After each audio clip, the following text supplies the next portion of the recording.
permainannya cukup bagus, tapi ya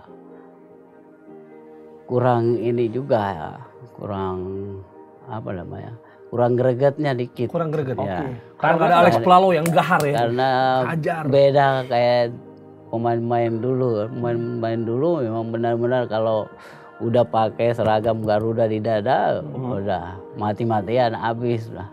Walaupun berbeda klub ya Kak Alex. Walaupun beda klub ya, kalau membela timnas ya harus mati-matian. Kalau buat timnas itu nggak perlu nyari pemain naturalisasi. Nyari pemain sebenarnya kita itu pemain banyak, gudang pemain lokal itu. Naturalisasi itu nggak penting. Ya, bisa nyari di daerah-daerah, di pelosok-pelosok, bisa mau cari pemain yang fisiknya kuat, yang mau kerja keras, itu banyak. Jadi itu makanya saya lihat itu ya, kalau ambil naturalisasi itu mainnya levelnya lebih tinggi dari yang pemain Indonesia mungkin nggak apa-apa, nggak masalah. Ini diambil naturalisasi pemainnya malah selevel dari berbahaya. Namanya melegenda sebagai salah satu fullback terbaik yang dimiliki Indonesia, salah satu back sayap yang sangat legendaris. Inilah interview spesial bersama Roberto Carlos Indonesia, Alexander Pulalo. Tendangan penjuru di menit akhir. Sambungkan bola ke kotak penalti. Jadi keluar di depan gawang. Berbahaya, Bung. Roberto Carlos Indonesia, Alexander Pulalo. Apa kabar Kak Alex? Baik. Luar biasa. Bib, gimana rasanya bangku sama kita satu frame sama Kakak Alex yang mungkin di era kita nonton Kakak Alex memang nggak dari awal ya Jer ya, tapi namanya cukup legendaris. Iya, itu dia. Lo duduk di situ lo berasa apa? Kari Sulianto atau gimana? Karena sebelahan lo. Gue berasa ini gue backnya Persija zaman dulu, mungkin eranya Leo Tupamao. Iya. Sehat ya Alex ya? Sehat. Sekarang lagi sibuk apa nih? Sekarang pasca pensiun kan sejak tahun 2011-an ya? Ya untuk sementara ya ngelatih SSB aja. Ngelatih SSB. Jadi benar-benar pembinaan usia muda begitu ya? Iya, tapi kan didik anak-anak muda yang baru mulai ini biar kelihatan ada ininya, ada bakat-bakat buat sepak bola. Iya, itu dia. Pasti apalagi sebagai pemain bertahan ya. Biasanya yang lebih dimarahin backnya kalau salah. Iya, betul. Setelah turun gitu. Sering dimarahin mah. Bicara pemain bertahan, Jerry, ini kan Kakak Alex adalah salah satu back kiri ya sebenarnya, karena dulu Kakak Alex itu kaki naturalnya adalah kaki kiri. Tapi sering dimainkan oleh beberapa pelatih menjadi fullback kanan. Kakak Alex, gimana sih ceritanya tiba-tiba bisa bermain sebagai fullback kiri? Kan kita tahu pemain-pemain asli Jayapura atau dari Papua tuh kan biasanya pemain menyerang gitu. Tapi Kakak Alex memilih salah satu posisi yang unik, yaitu sebagai fullback kiri. Ya ini sangat ini banget ya. Jadi awal saya karir jadi sepak bola itu sebenarnya posisi saya itu sebenarnya striker.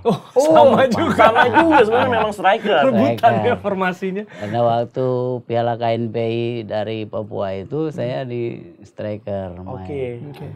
Setelah KNPI selesai, kita main ikut turnamen KNPI di Jakarta, selesai dipilih jadi PSSI 16 usia 16 tahun. Under 16. Ya. Jadi di Ragunan dipusatkan latihan sepak bola di Ragunan. Jadi di Ragunan pelatih yang robah karena kamu fisiknya kuat, bisa naik turun, jadi di back aja, ditaruh coba di tes di back kiri. Akhirnya ditaruh di back kiri, ini dicoba gini, akhirnya bagus. Ya udah langsung ditetapkan di back kiri terus, jadi bisa overlapping, bisa naik turun. Betul.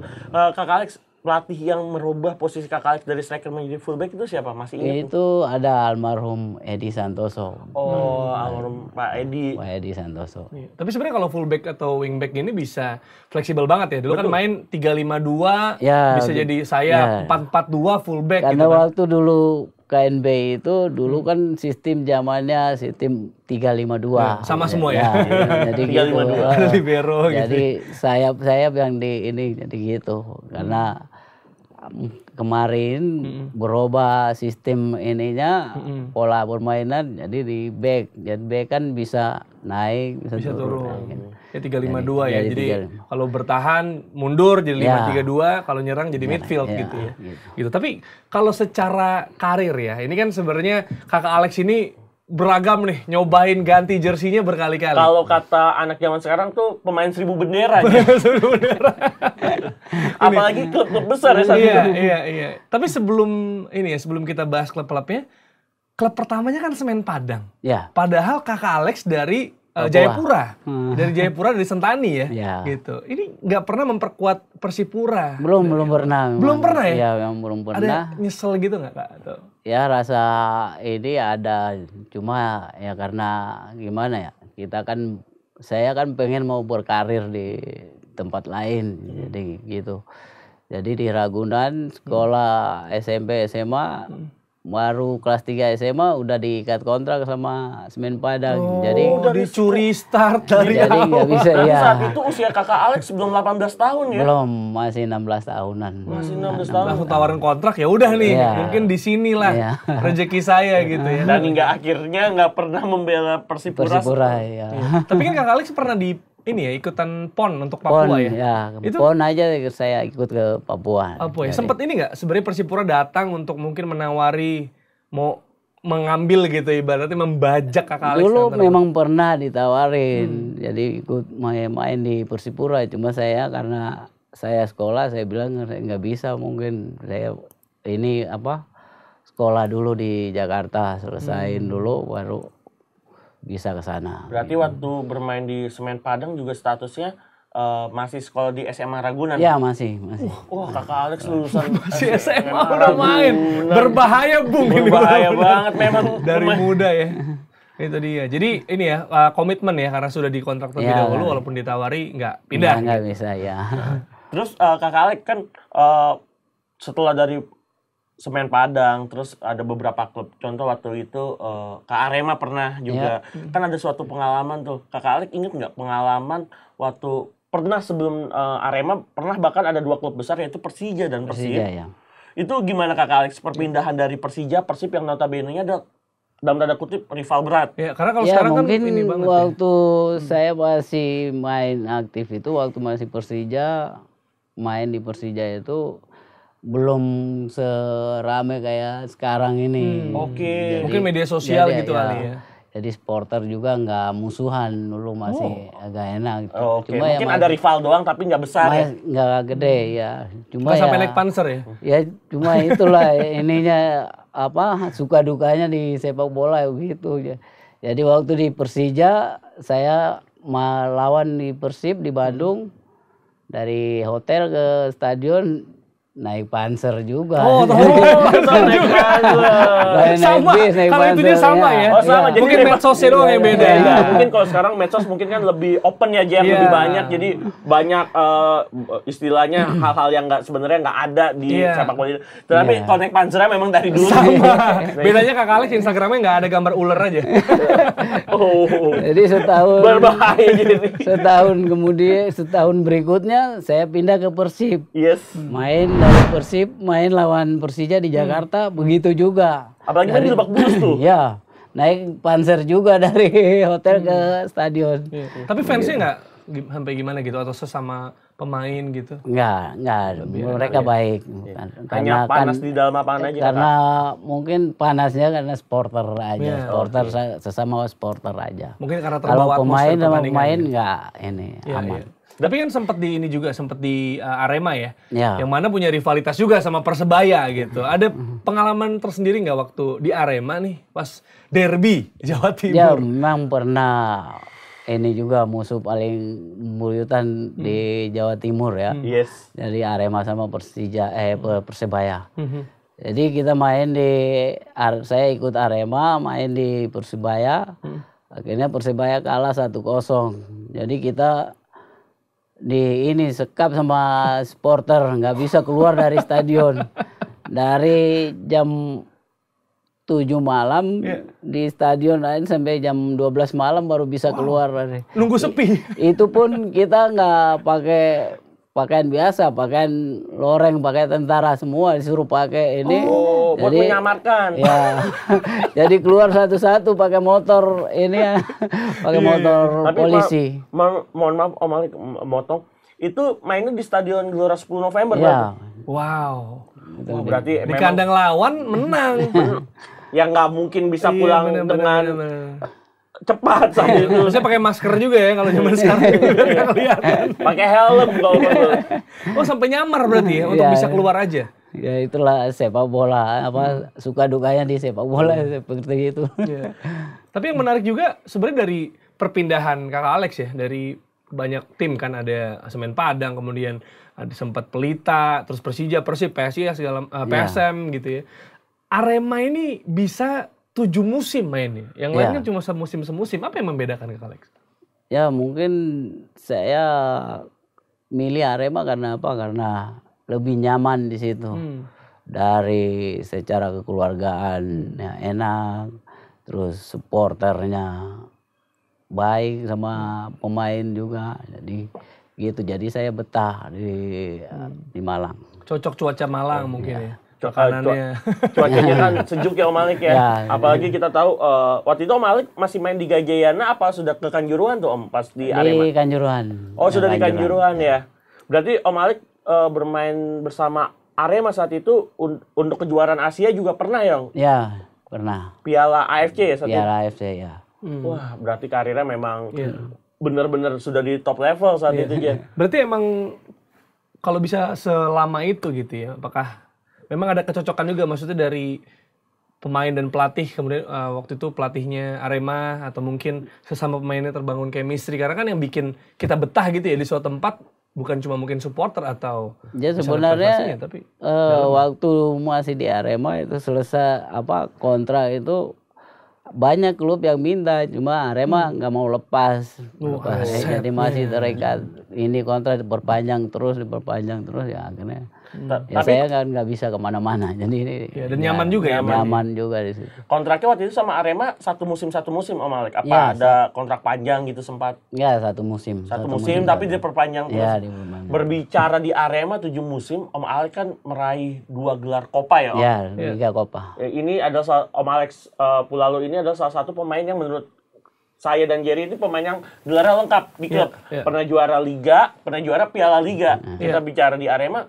Gimana tuh Om kesannya ketika ngebawa Arema pernah juara, apalagi pernah mengalahkan Persija di GBK yang notabene adalah kandangnya Persija. Dan beruntun gitu, nggak gampang tim yang bisa juara beruntun. Mungkin karir saya di sepak bola itu saya paling senang ya itu aja itu. Waktu Piala Copa 2 tahun berturut-turut. Gitu. Jadi membela Arema. Gitu. Apa faktornya waktu itu, Kak Alex? Faktor di situ karena pemain semuanya kompak, jadi sama pelatih juga enak, pengurus semuanya baik, jadi semangat sinergi buat, ya.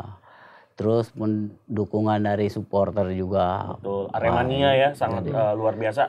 Tetapi sayangnya waktu itu nggak sempat mengawinkan juara kompetisi dengan juara Copa ya. Nah, itu penasaran ya. Iya, karena back to back bisa jadi juara Copa 2 musim berturut-turut. Tapi di Liga kenapa waktu itu gagal gitu? Padahal kan di Liga itu karena waktu kita di Arema itu kan kita sponsornya Bentul. Karena Liga itu kan jarum. Jadi beda rokok bentrok jadinya. Jadi nggak bisa ya. Kita dianaktirin terus. Jadi main di mana-mana pasti ini sama wasit terus. Tapi kan Arema saat di Copa kan di Samsu. Iya di Samsu. Kalau Copa di Samsu itu netral dia nggak mau kita pakai atribut kita pakai sponsor Bentul rokok atau sponsor lain nggak masalah. Karena waktu itu kompetisi namanya Liga Jarum Indonesia. Nah, itu dia. Waktu kompetisi Liga Jarum Indonesia, kita pakai sponsornya kan Bentul. Jadi rada susah ya. Jadi kita terus dianaktiriin jadi Dalam tanda begitu. kutip ya. Dan sering ribut juga di lapangan juga gitu. Karena gol yang udah aturan sah dianulir sama wasit gitu. Jadi sempat juga kita main lawan, kalau nggak salah lawan Persik Kediri mungkin. Jadi gol 2 gol tuh murni banget, gol dari crossing saya dari sayap sampai masuk di siapa? Patricio Morales. Pato. 2 gol udah ini banget. Udah clear, sah, onside. Udah sah, mau wasit anulir semua 2 gol itu semua. Alasannya offside? Alasannya offside. Waktu itu mainnya di Gajayana apa di Brawijaya, Om? Di Brawijaya. Di kandang sendiri. Di kandangnya Persik. Ya. Brawijaya ya benar-benar. Gajayana baru malah ya. Kandangnya Persik Kediri. Nyaris asis itu ya. Akhirnya di situ supporter sampai marah, turun semua sampai bakar stadion itu. Oh, itu salah satu faktor. Itu salah satu faktor dan saya juga sempat emosi juga waktu itu kan saya kapten juga kan. Emosi juga karena saya ini wasit juga. Akhirnya saya kena kartu merah juga. Oh, ada konfrontasi ya sama wasit, maksudnya ada diskusi. Nah itu cuma itulah apa suka duka di sepak bola seperti itu. Tapi dibalas di Copa ya, bisa back to back juara. Akhirnya di Copa kita bisa 2 tahun berturut-turut kita bisa juara. Tapi kalau sebagai pemain ya, ada mungkin pemain yang akrab selama memperkuat klub kan beda-beda tuh. Berarti kan temannya ganti-ganti gitu kan. Dan juga mungkin pelatih yang cocok sekali sama Kakak Alex mungkin. Ya kalau pelatih yang paling cocok saya semuanya cocok sih pelatih. Tapi yang paling berkesan paling berkesan dia pelatih Benny Dolon. Banyak yang bilang gitu ya? Iya. Maksudnya Pas di Arema sosok ya? yang sosok yang berkesan gitu. Benny Dolon pelatih yang paling gimana ya? Kita bilang keras juga. Ya iya keras. Kita bilang enak juga enak gitu. Orang keras karena dia maunya pemain harus bisa, harus harus mampu main di lapangan, harus kuat hadapi lawan-lawan begitu. Kerasnya kan cuma itu. Kalau di luar dari lapangan enak seperti biasa, seperti teman main biliar, main tenis meja. Itu yang akhirnya Om Bendol ya cukup lama juga ya pernah melatih Arema ya. Mempercayakan Kakak Alex juga ya. Dan ketika di timnas Kakak Alex kan sempat beberapa kali istilahnya keluar masuk timnas ya. Pernah membela timnas di Piala Tiger 98, terus sempat juga di Piala Asia 2004. Piala Asia loh. Itu Kakak Alex tuh salah satu teman dekatnya siapa Kakak Alex di Piala Asia? Di Piala Asia itu teman ya semuanya teman dekat semua. Cuma yang paling akrab itu paling Firman Utina. Bareng di Arema juga ya? Ya Warsidi. Arema Connection lah. Ponario. Oh itu gol keren banget tuh Ponario. Termasuk Kurniawan juga. Oh benar. Bicara gol Ponario yang lawan Qatar, Kakak Alex kan ada di lapangan tuh. Saksi hidupnya gol Ponario itu Kakak Alex. Karena ketika Ponario melepaskan tendangan roket, Kakak Alex berada di flank atau sektor kanan. Kanan ya. Gimana Kakak Alex melihat golnya Ponario? Itu gol yang paling sangat indah sekali ini. Jadi dari garis tengah dia syuting langsung masuk. Ya itu paling berkesan banget. Akhirnya kita selesai tanding, kita bilang itu gol benar emang syuting apa sengaja apa enggak sengaja itu. Jadi kita sengaja nembak gitu ya. Karena memang kayak terkesan asal tapi masuk ke pojok kanan. Terus dia bilang apa? Waktu ini. Jadi itu kan syutingan saya itu. Mas Popon, mantap. Mas Popon berkelas tuh. Kalau kata Om Alex kelas golnya. Kelas sekali. Mantap gitu. Tapi ada kejadian apa di Piala Asia 2004 gitu atau mungkin selama di timnas ada nggak sih cerita-cerita lucu bisa dibilang mungkin atau yang kita nggak tahu gitu dari sesama pemain? Yang usil, karena kan katanya Kakak Alex ini rada usil juga. Ya kita biar dekat aja mungkin. Itu kan pas Piala Asia itu kita berangkat main di Turkmenistan. Turkmenistan. Oke. Terus sampai di bandara itu waktu itu Turkmenistan kan lagi zaman-zamannya perang ini kan. Lagi ada konflik. Ada konflik dikit. Jadi di bandara kita ditahan dulu. Jadi ngecek paspor apa semua. Jadi lama kita nunggu di bandara. Jadi saya bikin ini bikin ya lucu-lucu dikit. Biar nggak bosen ya. Biar nggak bosan. Karena saya bikin lucu-lucu, anak-anak ketawa semua ini. Ketawa semua, langsung dimarahin sama tentara yang jaga. Ketawa nggak boleh juga. Nggak boleh ketawa. Habis lesu, negara konflik lesu. Tapi karena memang saat itu sampai kita dibentak itu sama tentara. Diam kalian gitu. Teknologi kan belum seperti sekarang ya. Kalau sekarang kayak kalau pemain di bandara main HP bisa. Sibuk dengan gadget atau gawainya masing-masing. Tapi kalau zaman dulu kan ini hiburannya kalau lagi keluar negeri ya ngobrol sama yang berangkat, ya, Bang. kita dulu itu ya ngobrol, sambil lihat bercanda gitu. Kalau sekarang kan anak-anak sekarang kan paling pakai handphone, gadget, paling main game. Betul. Kalau kita kan kompak semua, mau di lapangan, mau di luar juga tetap kompak semua. Iya. Nah ini menarik nih ya, karena ada perbedaan ya dari segi teknologi dari zaman Kakak Alex masih main sampai sekarang gitu. Nah tapi kalau dari permainannya sendiri, tim nasional, di mana kan Kakak Alex sempat AFF juga ya? Ya. Sempat Piala Tiger ketika Piala itu ya? Tiger, Piala Tiger sekarang jadi AFF yang bukan Suzuki juga, sekarang Mitsubishi Electric udah berganti ya. Kalau melihat di AFF terakhir aja ya, 2020 ya yang berakhir Desember kemarin. Yang kalah sama Thailand di final. Kemudian kemarin SEA Games kita dapat perunggu. Gimana Kakak Alex melihat permainan timnas kita sekarang? Ya saya lihat permainannya cukup bagus, tapi ya kurang ini juga ya, kurang gregetnya dikit. Kurang greget. Ya. Karena ada Alex Plalo yang gahar ya. Karena beda kayak pemain-pemain dulu. Pemain dulu memang benar-benar kalau udah pakai seragam Garuda di dada, udah mati-matian habis lah.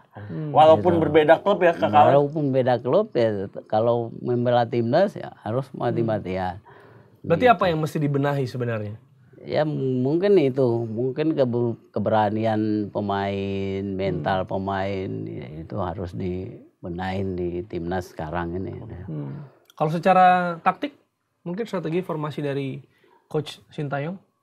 Taktik kalau Sintayong saya lihat memang bagus dia ini. Cuma anak-anaknya mungkin ini menerapkan keinginan Sintayong. Ininya belum mau belum kemauannya ini Sintayong mereka belum jalankan gitu. Belum jalankan. Belum dieksekusi dengan baik. Jadi idenya sudah ada, namun ketika dilakukan di lapangannya mereka belum bisa ini. Apa sih Om Alex perbedaan ketika Om Alex sebagai aktif pemain, kan Om Alex juga pelatihnya juga pelatih luar ya waktu itu dari Belanda kalau nggak salah, Henk Willem. Dan 2004 bahkan dari pelatih Eropa Timur Ivan Venkov Kolev. Dengan melihat dengan Sintayong, perbedaannya apa? Apa sebenarnya sama-sama udah ya, kita sama Ivan Kolev deh, kita tahu Eropa Timur kan fisik.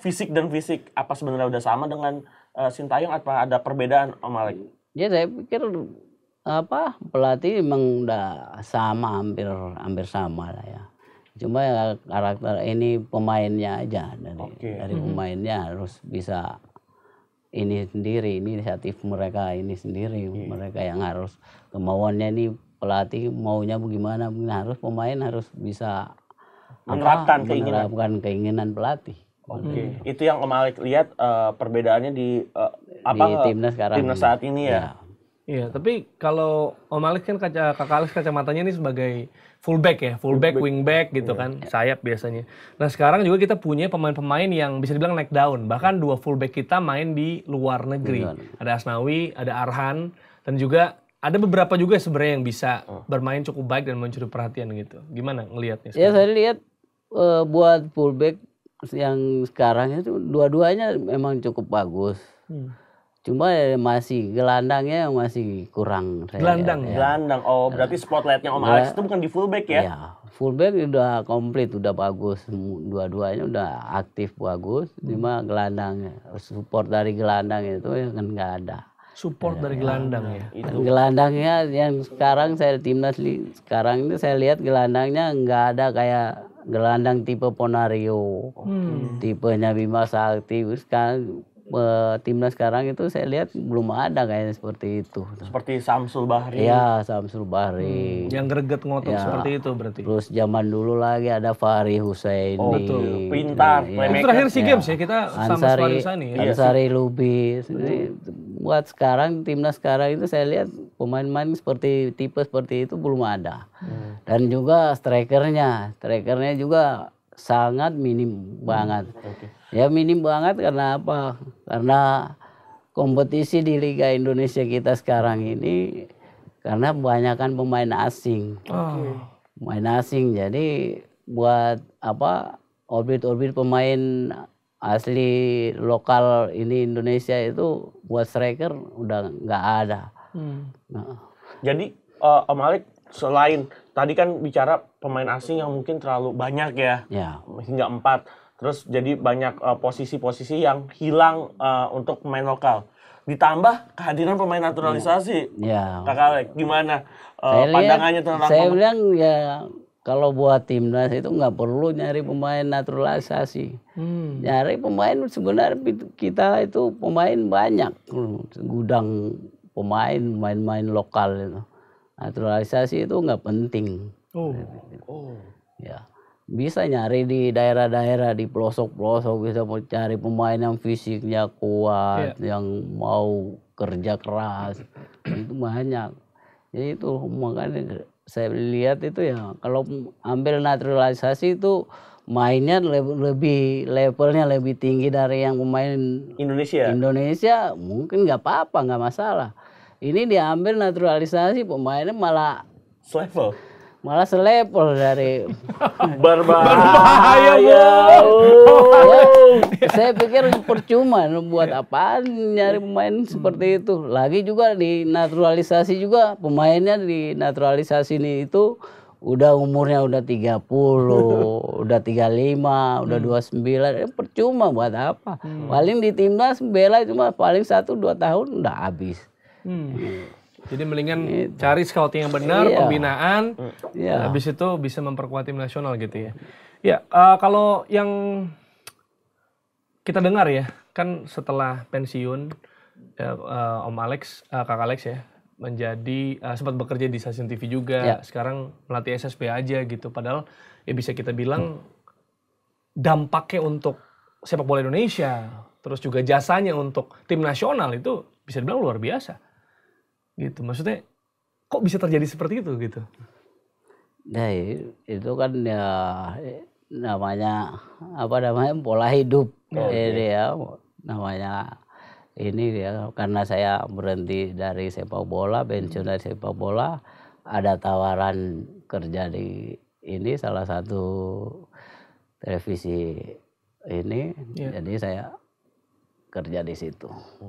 Tapi waktu bekerja di salah satu stasiun televisi swasta Indonesia, ada kepikiran nggak Kakak Alex untuk tetap melanjutkan? Kan kita tahu fenomena pemain bola ketika pensiun itu kan sebagai pelatih gitu. Ya. Ada nggak kepikiran ke sana waktu itu? Ya emang ada. Memang saya di samping kerja ya, saya juga ada bola ya tetap ini terus jalan terus. Melatih ya. SSB di mana sih Kakak Alex kalau saya boleh? SSB di Pasar Minggu, SSB Evano di Pasar Minggu. SSB Evano dan ada keinginan nggak Kakak Alex untuk tetap maksudnya menaikkan level lisensi kepelatihan? Ya ada memang karena ada punya keinginan buat ambil lisensi.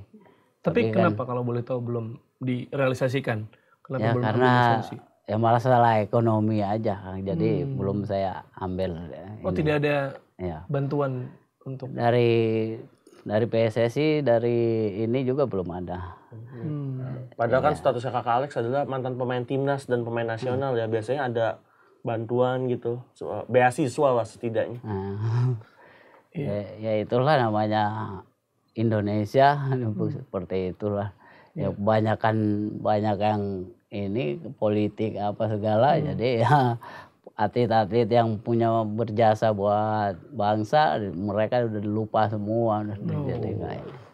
Ya tapi kalau ini ya, kalau kita bahas soal pelatih ya, tadi kan Kak Alex sudah bisa dibilang mungkin mengkritisi pemain naturalisasi, pemain yang striker-striker asing yang mungkin menutup laju striker nasional. Bagaimana kalau pelatih?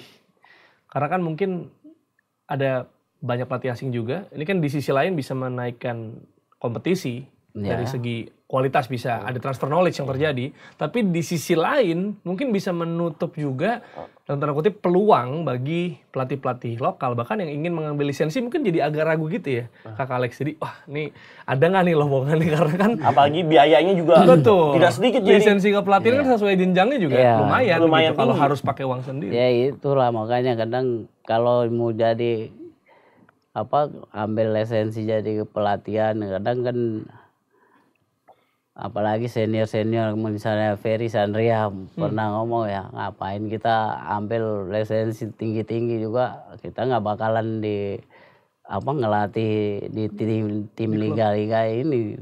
Paling banyak mereka ambil pemain pelatih dari luar. Seperti itu.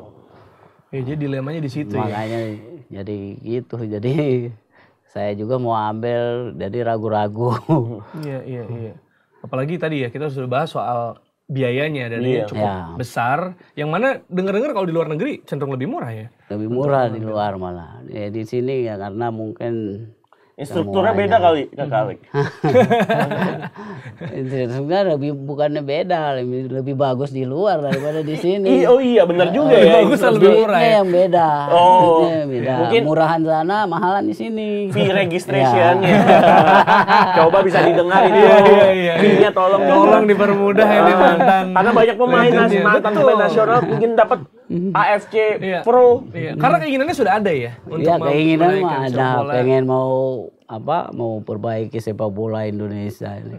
Tapi kan ya itu, kalau kita mau ikut kursus lisensi ya kita harus bayar 200-300 juta.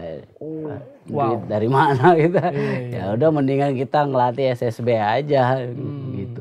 Kecuali mungkin ada bantuan mungkin ya, ada, tidak untuk ada mantan. Ada diskon mungkin atau beasiswa beasiswa dari mantan pemain timnas begitu kan, mungkin bisa diberikan. Tapi kalau secara umum, secara landscape yang lebih besar, mungkin ada keresahan dari seorang Alex Pulalo terhadap sepak bola Indonesia sekarang? Keresahan sepak bola Indonesia, maksudnya? Ya maksudnya dari Kakak Alex pribadi gitu, yang bikin resah, aduh mestinya gini. Atau ada yang ingin dikritisi gitu. Iya, ada yang ingin disampaikan juga tentang sepak bola Indonesia. Kalau memang keinginan saya, memang saya mau jadi pelatih sepak bola, pengen mau betulin sepak bola Indonesia biar lebih bagus, lebih ini lagi seperti itu ya, karena saya belum mampu, jadi saya nggak bisa ini. Jadi bisanya cuma melihat aja, mantau aja gitu. Karena ingin mencoba menjadi bagian juga ya. Tapi karena terganjal lisensi itu, walaupun niat sudah ada, namun mungkin perlu dana yang besar sehingga terhambatnya di situ. Begitu ya. Oke, dan mungkin terakhir untuk pemain-pemain muda kita, yang mana tim nasional kita kan bisa dibilang cukup muda. Betul. Apalagi yang posisi sama kayak Kakak Alex gitu. Asnawi sama Arhan ya, kemarin kita di AFF gitu. Cukup muda bisa dibilang, dan sudah mulai menemukan mungkin fame-nya, popularitas gitu kan. Karena beda sama zamannya Kakak Alex ya. Kalau Kakak Alex ada di zaman sekarang nih pasti juga viral nih. Tajam tackle-nya, ganas ya. Bermain keras. Takut sama kasih keras, literally nih kasih keras ya. Benar-benar dikasih keras. Iya, mungkin ada pesan untuk para pemain muda, terutama untuk apalagi yang berjuang untuk bangsa. Iya. Buat pemain-pemain muda yang sekarang, saya harap lebih fight lagi, lebih berjuang lebih keras lagi, dan bela bangsa Indonesia lebih bagus lagi, lebih ini lagi. Lebih semangat lagi. Lebih semangat. Dan Garuda ada di dada. Luar biasa. Kalau sudah pensiun, Garuda tetap di dada. Ini kalau kata Kakak Alex tadi, ketika pemain-pemain era Kakak Alex bermain untuk timnas, ketika Garuda di dada, siap untuk bertarung habis-habisan. Dan itu Kakak Alex kasih tahu untuk pemain-pemain muda sekarang, Garuda selalu di dada ketika bermain untuk timnas. Luar biasa. Terima kasih Kakak Alex Pulalo. Itulah dia Kakak Alex Pulalo yang menyampaikan pesan untuk pecinta sepak bola Indonesia dan juga pengurus sepak bola Indonesia dan juga para pemain ya. Semoga bisa lebih gigih, lebih semangat memperkuat timnas Indonesia supaya bisa berprestasi dan semakin baik lagi seperti artinya Kak Alex Pulalo. Terima kasih. Sampai ketemu di episode selanjutnya dari Berbahaya Bu.